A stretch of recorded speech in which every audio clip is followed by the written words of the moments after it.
I'm with Beth Lane, filmmaker for Unbroken, a very I always hate this word, an important documentary, but it's very value added. It's an immersive documentary. All of these elements, Beth, I'm sure with along with the personal journey, are so many reasons why you wanted to go on this journey for Unbroken. What made you want to do this documentary? Thanks for asking. It's something it's a story I've known my whole life, but also knew that I didn't know anything about it. And then I also felt like it wasn't my story to tell. Not that it wasn't mine to investigate, but not mine to tell. And then an experience happened in 2017 when my mom and sister and dad and I visited my mom's place of hiding. And that was just kind of a watershed moment. And I realized if I don't tell the story, if I don't investigate this right now, while I still have some of my aunts alive, and my mom is the youngest, she's 85 years old. If I don't tell it now, it will be lost forever. And there were just too many extraordinary silent heroes along the way who enabled their survival, upstanders who stood on the right side of history, that I just felt like they had to be celebrated.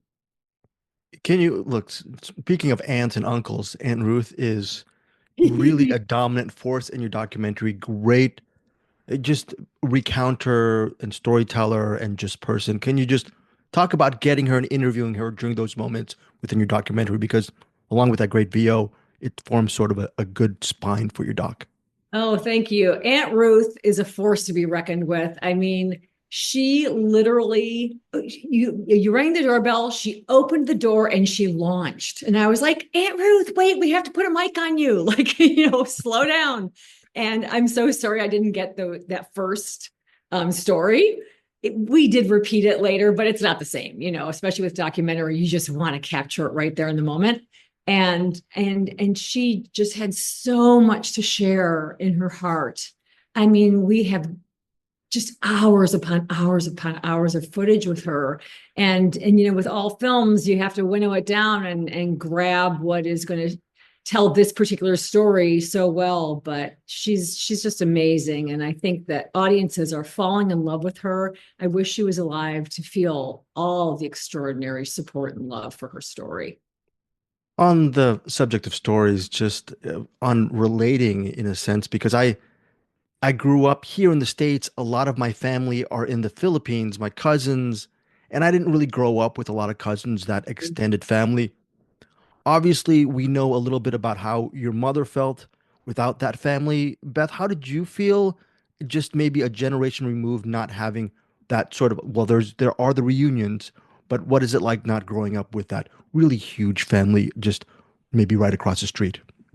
Well, I love that question. I mean, first of all, I grew up with an extraordinary family because the family that adopted my mom was an amazing, incredible family, such that we would get together every summer at my grandparents' lake property in Northern Ontario. We shared in each other's simchas, whether it was weddings or bar and bar mitzvahs. I never felt lacking for family. And I did literally grow up across the street from my dad's sister and her two children. Um, and my family in Chicago, we had our annual Passover Seders and we had our annual Hanukkah party, which was ginormous. So I never felt lack of family. However, when I was 6 years old and learned that my mom was adopted, which incidentally is the same age that she was when she came to America, I did learn at that time that she had these six other siblings. And I was like, well, when do I get to meet them? And she said, you'll never meet them. And so I think when you're a child and you're told no, you want it more than if you were told yes.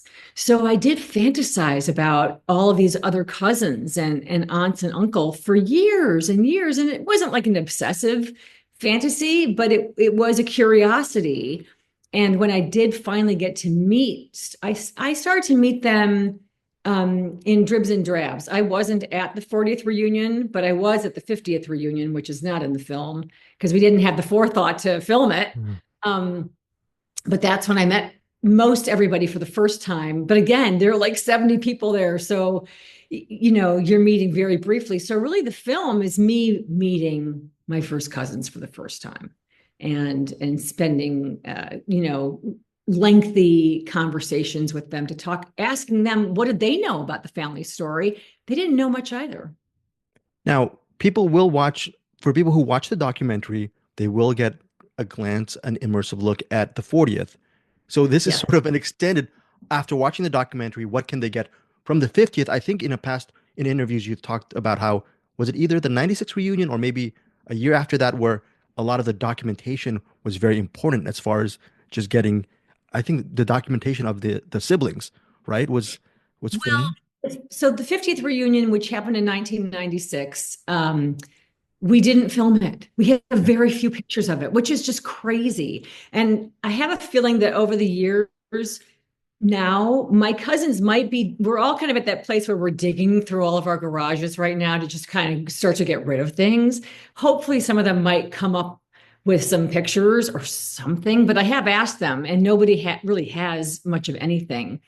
At that 50th, my cousin Lynn did an extraordinary thing as a gift for all seven of the siblings. She made these scrapbooks, and those scrapbooks really became kind of the connective archival tissue for the entire family, because I would go to my mom's house and look through the scrapbook. And I think that they had similar experiences. They would go to their parents' houses and look for the scrapbook, through the scrapbook.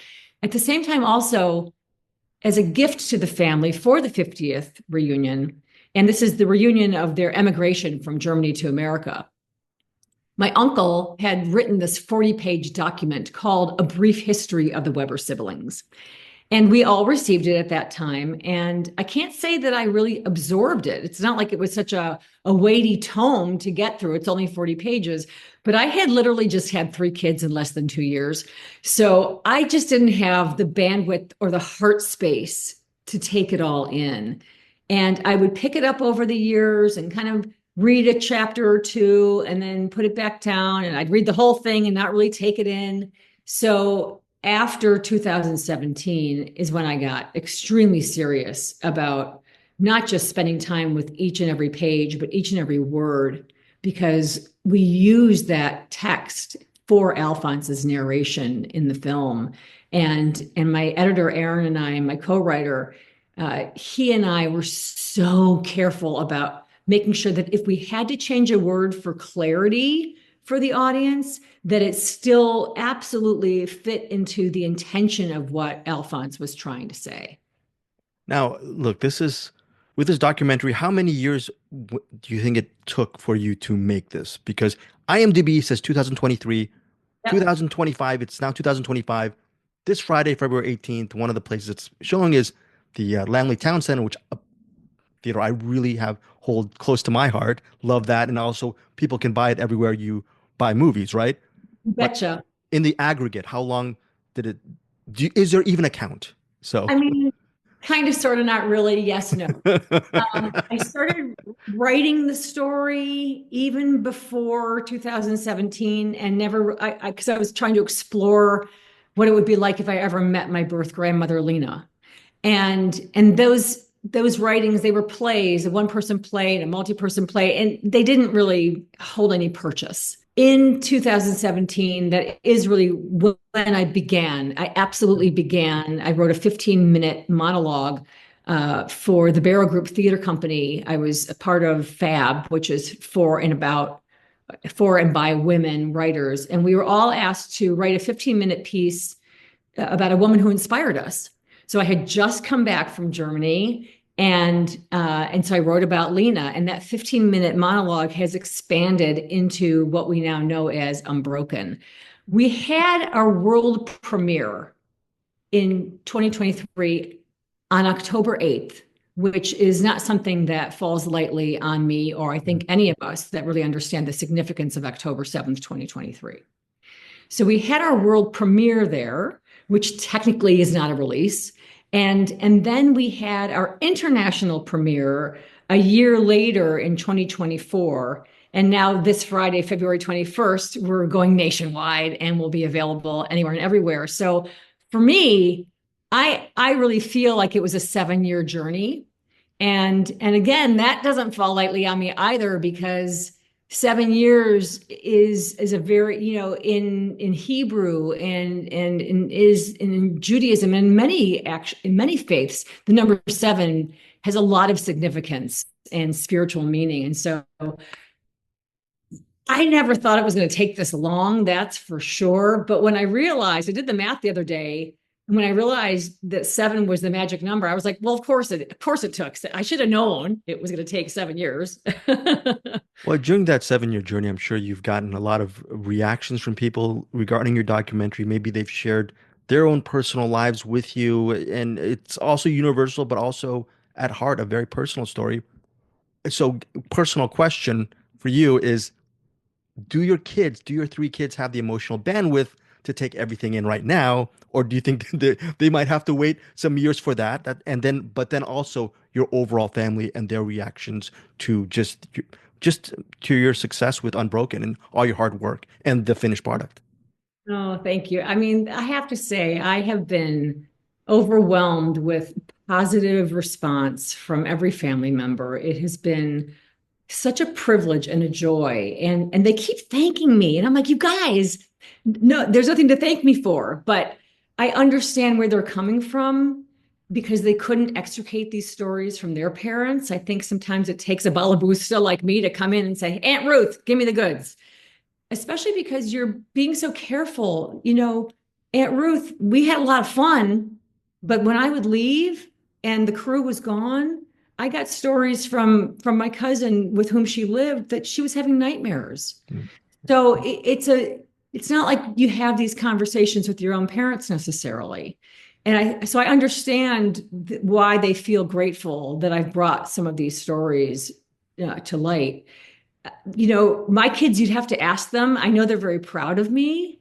And I think they each interact and engage with the material in very different ways.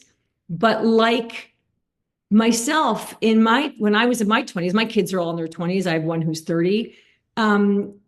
They each really respond different. I know they're very proud, and I know they're very excited about this weekend, and they understand how hard I've worked. And so they're proud of me. But in terms of like engaging with the material and the family legacy, I think for every single family member, all the dozens and dozens of them, it's going to be so interesting to see what it is that they do with the movie itself. Because after this weekend, it's like sending your kid off to college. Like, I'm not in charge anymore.